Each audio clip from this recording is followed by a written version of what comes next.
Mes salutations à toi qui regardes, mes salutations à toi mon frère, mes salutations à toi ma sœur. C'est ton frère Yende, donc l'un des disciples de Zoulasson. Comme tu le sais probablement déjà, vu que tu es sur la chaîne de Zoulasson. Ici nous allons parler des vérités, des spiritualités. Il n'y a pas de Dieu m'a dit, Dieu m'a mis dans le cœur. Je pense que, car nous allons lire dans Kalatambale, donc le livre de la vérité, donc le récit authentique, sans mensonge, sans contradiction, sans un Dieu qui doit se repentir, qui regrette d'avoir créé l'homme, qui doit se reposer. Donc tous ces balivernes, toutes ces choses que vous allez retrouver dans les religions, toutes ces choses qui ont nui au peuple noir premièrement et aussi à toute l'humanité, on ne fait pas mention, en tout cas, Kalatambale n'enseigne pas ces choses. Kalatambale enseigne la spiritualité, donc la clé pour connaître la vie sans fin, donc la sanctification. Donc aujourd'hui, nous allons encore lire, ou plutôt nous allons laisser lire Kalatambale en nous. Mais avant d'avoir un enseignement, parce que j'ai encore l'honneur de vous exhorter, il y a tout d'abord l'introduction, donc je reviens juste après.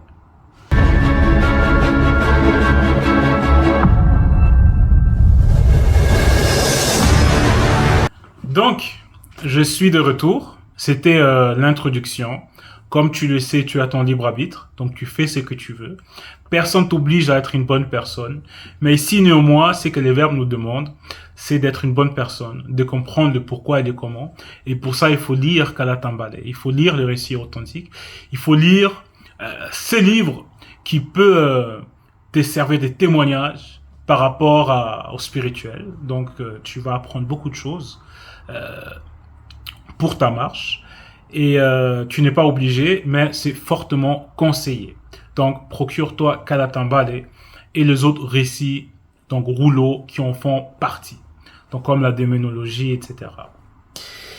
Aujourd'hui, nous allons lire dans la réconciliation, donc dans le livre des Sombés. Donc, il va nous donner un enseignement extraordinaire. Et comme je le disais déjà avant, j'ai le privilège, j'ai l'honneur de vous exhorter, frères et sœurs.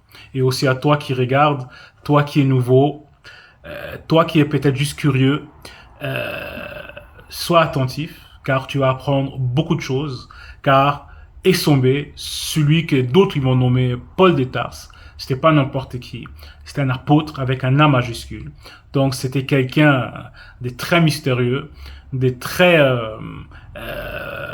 qui avait une connaissance extraordinaire, et c'était un initié. Donc c'était pas n'importe qui. Et surtout, il avait l'expérience. Donc il a vécu les choses dont il parle. Donc il n'a pas juste parlé pour parler. Il vivait ça réellement. Et il en témoigne. Donc sa vie, elle en témoigne. Et son enseignement aussi. Donc moi, je suis juste là pour exhorter. Et c'est à la page 762. 762. Et nous allons lire au chapitre 48, donc c'est les titres ici, c'est la persévérance, à partir du verset 18. Donc dans le livre de la réconciliation, parce que comme vous le savez, nous vivons une période extraordinaire, déjà le deuxième est parmi nous, parce que dans le christianisme, on est trop rentré dans le christocentrisme, et pourtant il y a le mystère de Dieu. Donc nous allons lire au verset 18 où il est dit: le verbe de l'Oba est là pour votre sanctification. Donc ici, Essombé s'adresse à ses frères, il s'adresse à ses sœurs en leur disant: le verbe de l'Oba est là pour votre sanctification. Donc pour notre sanctification, parce que nous sommes à l'écoute actuellement, nous sommes là avec Bible dans la main, ou peut-être toi tu n'as pas encore Bible, tu es en train d'écouter, nous sommes en train de lire dans Bible, et le message ne change pas. Et Essombé ne change pas, son message ne change pas parce que le verbe ne change pas, parce qu'il était en fusion, c'était un initié, donc il était connecté. Donc ce qu'il dit, c'est pour toujours. Et là, il fait comprendre que le verbe de l'Oba est là pour notre sanctification. Je poursuis. C'est afin que vous vous absteniez de l'impudicité Et que chacun de vous, donc esprit, entre parenthèses, sache contenir son âme et son corps dans la sainteté et l'honnêteté, sans vous livrer à une convoitise passionnée de l'âme, comme font les non-initiés, les blancs et les sans-mêlés qui ne connaissent pas l'Oba. Donc ici, Dale nous fait et Sombé nous fait un rappel. Il nous fait comprendre que nous sommes là. Donc toi qui reçois les enseignements, toi qui as adhéré au message de Zulasan, nous sommes pas là pour nous faire des amis. Nous sommes pas là pour faire du Congo-ça. Nous sommes pas là pour bomber les torses et dire aux non-initiés, aux blancs et aux sans-mêlés que nous avons plus de connaissances qu'eux, que nous sommes meilleurs qu'eux. Nous sommes pas là pour ça. Nous sommes là pour la sanctification. Donc pour être agréable au verbe de tété, pour être agréable aux deux. Nous sommes là pour ça. Et il doit y avoir une différence entre toi et moi, des adeptes, donc qui vont écouter le message de Zulasan, et ceux qui sont dans la méconnaissance, ceux qui n'ont jamais entendu parler de cette vérité-là, qui nous ont tellement émerveillés au départ, et qui doit nous émerveiller en ce même moment, parce que le feu que nous avions au début, donc la chaleur qu'on dégageait, que l'amour qu'on avait pour le message qu'on avait au début, ne doit pas diminuer au fur et à mesure de la marche. Donc, nous sommes toujours là pour la sanctification. Et il doit y avoir une différence entre moi, entre toi et le non-initié, et le blanc et le sans-mêlé, qui est encore plongé dans l'obscurité, qui est encore plongé dans la méconnaissance. Donc, on peut pas avoir le même comportement, on peut pas avoir le même raisonnement, on peut pas avoir le même langage que ces gens-là. Et Dale, donc un autre apôtre, donc un autre grand personnage, avait aussi parlé de ça. Et pour mieux comprendre, nous allons aller à la page 784. Donc à la page 784. La page 784. Ici, le titre, c'est Appel à vivre saintement. Parce que la base, c'est la sainteté. C'est pour ça que nous sommes là.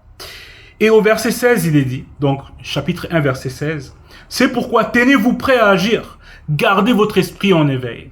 Donc ici, Dale nous fait comprendre de nous tenir prêts à agir, à faire le bien et non pas le mal, à respecter les commandements, à pratiquer ce qu'on reçoit, donc la vérité. Mettez toute votre espérance dans le don qui vous sera accordé quand Jokisabe et le deuxième apparaîtront spirituellement avec quelques-unes de leurs saintes entités dans la condition non visible qu'est après la grande consommation. Donc ici, on nous dit de rester en éveil, donc de ne pas nous endormir lors de la marche. Donc il ne faut pas que ta volonté de plaire au verbe de l'Oba diminue, donc s'estompe au fur et à mesure, après des années, que ça devient, on va dire, la routine. Donc que tu n'es plus émerveillé par les enseignements, par ce qui est dit, que tu trouves que ça devient monotone, que tu commences à être désintéressé. Donc il faut pas que cela arrive. Et c'est vraiment fort ce que Dale dit ici, parce que je suis sûr que ce qui est dit ici parle à beaucoup de gens. Donc c'est un encouragement de Dale, mais ici nous allons retourner dans la réconciliation. Nous allons retourner dans la réconciliation, donc à la page 762. Et au verset 19, il est dit, c'est que personne n'use envers son frère et sa sœur de fraude et de cupidité dans les affaires, parce que Mundima Beko que c'est dit. Tire spirituellement vengeance de toutes ces choses. Donc toi qui prétends d'être dans la lumière et non plus dans l'obscurité, donc que tu es une bonne personne, que tu fais tout pour être agréable au verbe de tété, tu ne peux pas employer la ruse et la méchanceté vis-à-vis de celui qui est à côté de toi, vis-à-vis de celui qui est soumis au verbe de tété, donc qui est ton frère dans le verbe.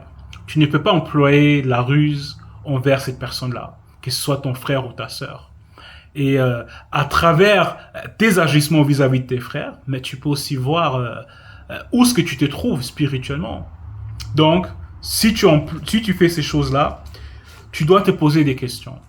Tu dois te poser des questions, surtout si tu es persuadé d'aimer les verbes. Et par exemple, un frère il t'énerve, une sœur elle t'énerve, tu gardes cette colère-là en toi-même, et sans même lui parler. Tu vas dire ça à tout le monde. Tu vas dire à tout le monde, cette sœur elle a fait ceci, ce frère a fait cela, mais toi-même, tu vas pas vers ce frère, vers cette sœur, pour lui dire, écoute, tu as fait ça et ça me plaît pas. Ça, c'est l'hypocrisie. Donc, dès aujourd'hui, si tu lis ce passage, n'oublie pas que ton frère, donc celui qui est à côté de toi, dans les Bibles actuelles et classiques, on dit même ton compagnon de service, n'est pas n'importe qui, parce qu'il y a le spirituel qui est là. Et nous allons poursuivre au verset 20. Au verset 20. Au verset 20, donc ici le titre c'est quoi? C'est la sanctification, où il est dit: car l'Oba, par son verbe, ne nous a pas appelés à l'impureté, mais à la spiritualité. Et ici c'est la deuxième fois que on parle de ça. Donc que nous sommes là pour la sanctification, que nous ne sommes pas là pour l'impureté. Et comme vous le savez, le témoignage de Dieu est toujours vrai. Et là, c'est vraiment quelque chose de sérieux. Que c'est pas parce que Lazare n'existait pas, donc c'est pas pour rien qu'ici on répète encore la même chose. Donc c'est pour notre bien, pour notre réconciliation avec le verbe de tété, que nous devons respecter ça. Nous allons lire dans Essombé 34 au verset 8. Donc 34 au verset 8, c'est à la page 754. Et le titre c'est Vivre dans la lumière. Et ici au verset 8, il est dit: par conséquent, conduisez-vous comme des êtres qui dépendent de la lumière, car la lumière produit toutes sortes de bonté, de droiture et de vérité. Parce qu'on nous a sortis de l'obscurité, donc l'obscurité va représenter la méconnaissance, la méchanceté, donc ce qui s'est fait dans les ténèbres, parce que comme vous le savez, un voleur, quelqu'un de méchant, un assassin va se sentir bien à l'aise dans l'obscurité, là où personne ne le voit. Mais ici, nous sommes appelés de vivre dans la lumière, donc d'être conscients que nous sommes observés, que ce soit par le grand ordre des choses et même par le monde occulte, que nous ne sommes pas seuls, que chaque fait et geste que nous allons manifester dans cette réalité du visible est important, que ce soit vis-à-vis de nos frères et nos sœurs, ou que ce soit même dans notre moi intérieur, donc de ce que tu penses, ta façon de raisonner, etc. Donc, il faut vivre dans la lumière. Nous allons retourner à la page 762 et nous allons lire au verset 21 où il est dit: celui donc qui rejette ses préceptes ne rejette pas un homme, mais rejette le verbe de tété. Donc, même si il y a un homme, un prophète, un apôtre, un véritable mandaté qui va annoncer ces messages, mais en vérité, si on ne respecte pas cela, c'est le verbe de l'Oba qu'on rejette. Et nous allons pour ça encore retourner à la page 754. Donc la page 754. Au verset 9, donc 34 verset 9, où il est dit: efforcez-vous de discerner ce qui plaît au verbe de l'Oba. Donc, il faut s'efforcer à discerner ce qui plaît au verbe de l'Oba. Donc, c'est le respect des enseignements qu'on reçoit. Il faut, comme on a dit à Belongué, de méditer jour et nuit sur ces enseignements, donc sur ces écrits. Donc, c'est comme ça qu'on obtient, on va dire ça comme ça, ce discernement.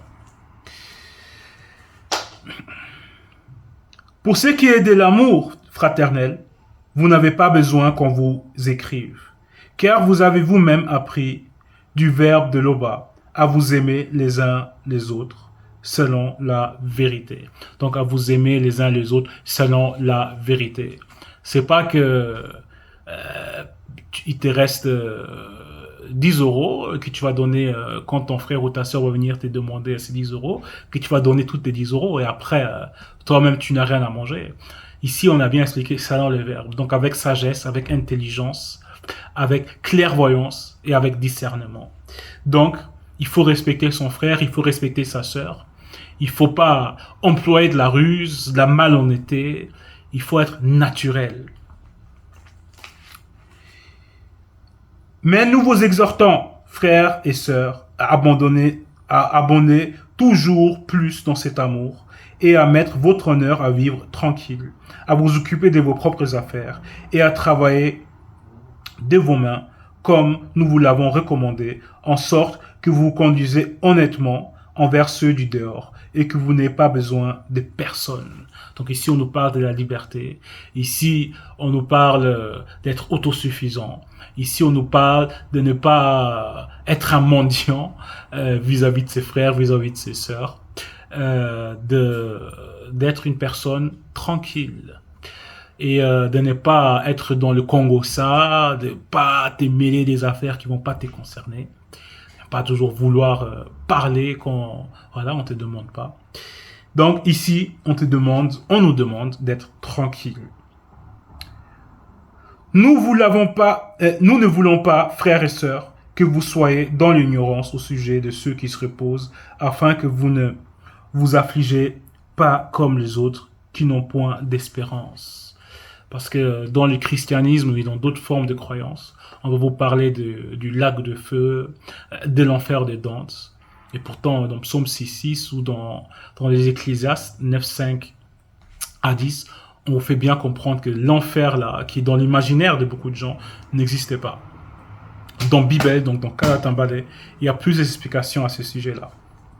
Et ici, au verset 25, il est dit, « Car si nous croyons que Jokisabe est mort et qu'il est ressuscité, croyons aussi que le maudit ressuscitera ceux connus qui sont morts physiquement et non spirituellement dans la foi de la vérité. » Donc, tout ce qui est dit dans Kalatambale, c'est la vérité.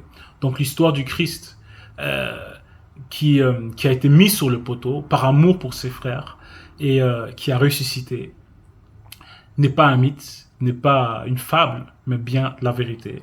Et pour mieux comprendre cette histoire véritable, c'est recommandé de lire dans Kalatambale.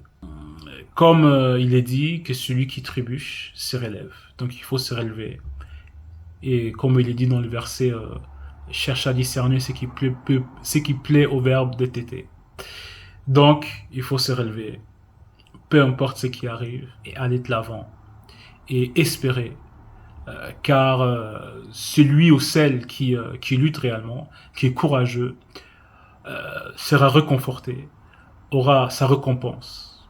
L'Oba est constamment glorifié, il en peut être autrement. Ainsi soit-il.